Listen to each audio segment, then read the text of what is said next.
Hello friends, स्वागत है आपका हमारे चैनल सफलता का अड्डा पर। और आज है 6 जुलाई 2020। आइए देखते हैं आज करंट अफेयर्स का हमारा पहला क्वेश्चन क्या है। तो आज का हमारा पहला क्वेश्चन है, वित्त वर्ष 2020 में भारत का बाह्य ऋण 2.8% होगा। ये जानकारी किसने दी है? तो ये जानकारी दी है आरबीआई ने। क्या जानकारी दी है आरबीआई ने कि जो वित्त वर्ष है 2020 उसके अंदर भारत का जो बाह्य ऋण होगा वो 2.8% होगा। आरबीआई की बात करें तो आरबीआई ने जानकारी दी है, यानी कि रिजर्व बैंक ऑफ इंडिया की बात हो रही है, यानी कि भारतीय रिजर्व बैंक की। आरबीआई का पूरा नाम क्या है? रिजर्व बैंक ऑफ इंडिया, जिसे हम भारतीय रिजर्व बैंक भी कहते हैं। आरबीआई की अगर बात करें तो इसका मुख्यालय मुंबई में स्थित है। और मुंबई कहाँ पर है? मुंबई महाराष्ट्र में स्थित है। आपको बता दें मुंबई महाराष्ट्र की राजधानी भी है। और यहाँ पर अगर शब्द आया है मुंबई, तो यहाँ से आप दो क्वेश्चन और साथ के साथ में याद करते चले। मुंबई कहाँ की राजधानी है? महाराष्ट्र की। और महाराष्ट्र की बात करें तो महाराष्ट्र के जो मुख्यमंत्री हैं वो हैं उद्धव ठाकरे। और महाराष्ट्र के अंदर राज्यपाल हैं भगत सिंह कोश्यारी। अच्छा, बात करें अगर आरबीआई की, यानी कि रिजर्व बैंक ऑफ इंडिया की, कि इसकी स्थापना कब हुई थी? तो स्थापना हुई थी 1 अप्रैल 1935 को। कब हुई थी? 1 अप्रैल 1935 को आरबीआई की, यानी कि रिजर्व बैंक ऑफ इंडिया की स्थापना हुई थी। लेकिन स्थापना कहाँ पर हुई थी, ये बात आपको याद रखनी है विशेष रूप से। तो कोलकाता में स्थापना हुई थी आरबीआई की। कब? कोलकाता में स्थापना हुई थी 1 अप्रैल 1935 को। लेकिन लगभग 2 वर्ष बाद 1937 में इसको शिफ्ट कर दिया गया था। इसका मुख्यालय वो मुंबई में है। अगर पूछा जाए आपसे कि स्थापना कहाँ पर हुई, तो उसमें आपको जो लगाना है, जो सही विकल्प है आपका, वो होगा, विकल्प जो होगा आपका सही होगा कोलकाता। स्थापना कोलकाता में हुई। और अगर पूछा जाए मुख्यालय कहाँ पर है, तो मुख्यालय मुंबई में स्थित है। अच्छा, बात अगर आरबीआई के बारे में करें कि आरबीआई के वर्तमान में गवर्नर कौन है, तो आरबीआई के गवर्नर हैं वर्तमान में शक्तिकांत दास। कौन है? शक्तिकांत दास। शक्तिकांत दास से एक और क्वेश्चन आपसे पूछा जा सकता है, शक्तिकांत दास ही नहीं, जो भी गवर्नर रह रहे हो वर्तमान में हो या फिर आगे जो भी बनेंगे, ये कौन से नंबर के गवर्नर हैं? तो आपको याद रखना है, जो शक्तिकांत दास हैं ये 25वें नंबर के गवर्नर हैं। कौन से नंबर के?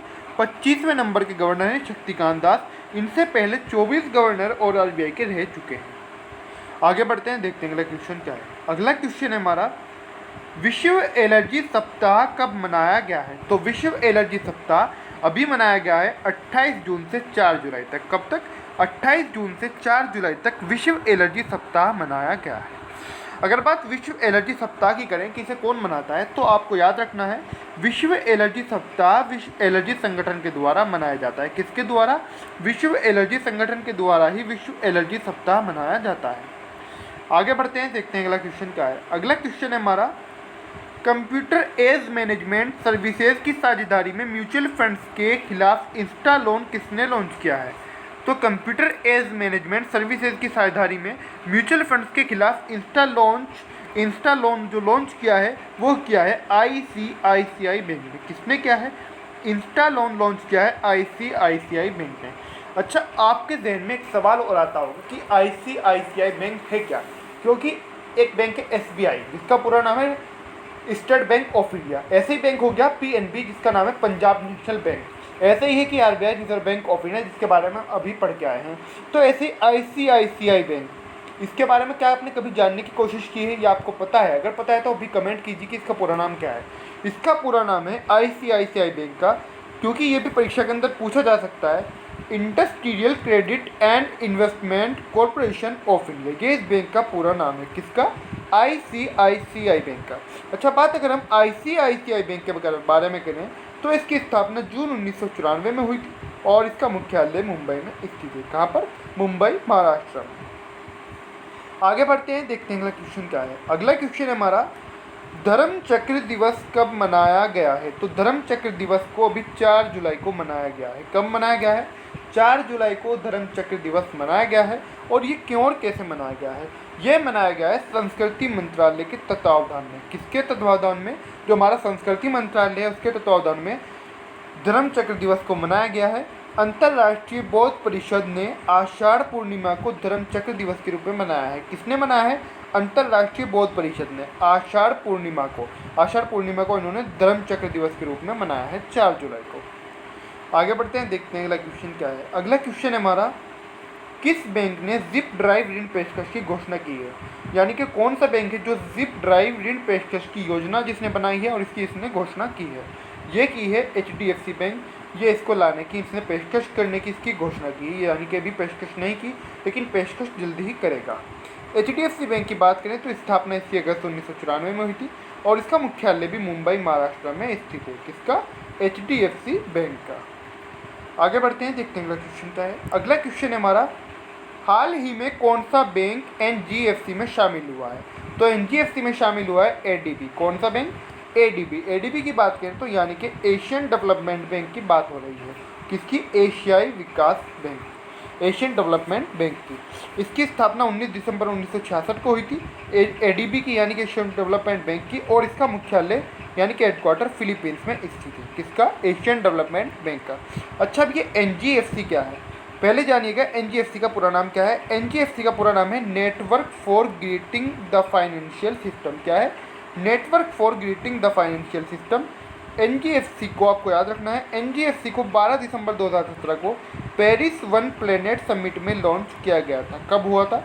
पेरिस वन प्लेनेट समिट हुआ था 12 दिसंबर 2017 को, और जब इसे लॉन्च किया गया था। आगे बढ़ते हैं, देखते हैं अगला क्वेश्चन क्या है। अगला क्वेश्चन है हमारा, मनरेगा के तहत काम की मांग जून 2020 में कितनी बढ़ोतरी हुई है? यानी कि काम करने की मांग में जून 2020 में कितनी बढ़ोतरी देखी गई है? मनरेगा के तहत 21% की। कितनी? 21% की बढ़ोतरी देखी गई है। बात मनरेगा की करें तो मनरेगा का पूरा नाम है Mahatma Gandhi national rural employment guarantee act. क्या है?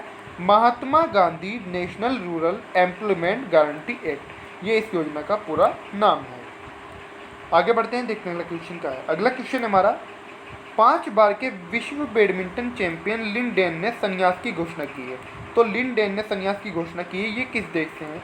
ये चीन से हैं। इस बात को आपको याद रखना है। किससे हैं? चीन से हैं। चीन की बात करें तो चीन की राजधानी है बीजिंग, और चीन के राष्ट्रपति हैं शी जिनपिंग। चीन की बात करें तो यहाँ की जो करेंसी है वो है रेन मिनबी। क्या है? रेन मिनबी यहाँ की करेंसी है। गलवान घाटी पर फिल्म बनाने की घोषणा की है।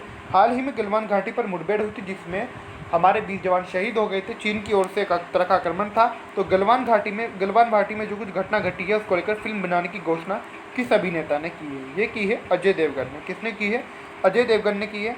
और इसमें गलवान की फिल्म बनाई जाएगी। गलवान घाटी में शहीद हुए 20 भारतीय सैनिकों की कहानी दिखाई जाएगी। आगे बढ़ते हैं, देखते हैं अगला क्वेश्चन क्या है। अगला क्वेश्चन है हमारा, good clinical practice guideline handbook किसने जारी की है? तो हाल ही में good clinical practice guideline handbook जारी की गई है। ये हैंडबुक किसके द्वारा जारी की गई है? तो ये जारी की गई है डॉक्टर हर्षवर्धन के द्वारा। किसके द्वारा? डॉक्टर हर्षवर्धन के द्वारा। डॉक्टर हर्षवर्धन की बात करें तो डॉक्टर हर्षवर्धन वर्तमान में हमारे केंद्रीय स्वास्थ्य और परिवार कल्याण मंत्री हैं। कौन है? केंद्रीय स्वास्थ्य और परिवार कल्याण मंत्री हैं डॉक्टर हर्षवर्धन। आज की जो हमारी करंट अफेयर्स है वहीं पे समाप्त होती है। आपको वीडियो कैसा लगा प्लीज़ कमेंट करके ज़रूर बताएं, और वीडियो अच्छा लगा तो प्लीज़ लाइक और शेयर करना बिल्कुल भी ना भूलें। प्लीज़ कमेंट तो ज़रूर कर दें, और अभी तक आपने हमारा चैनल सफलता का अड्डा सब्सक्राइब नहीं किया तो प्लीज़ ज़रूर सब्सक्राइब कर दें हमारा चैनल सफलता का अड्डा।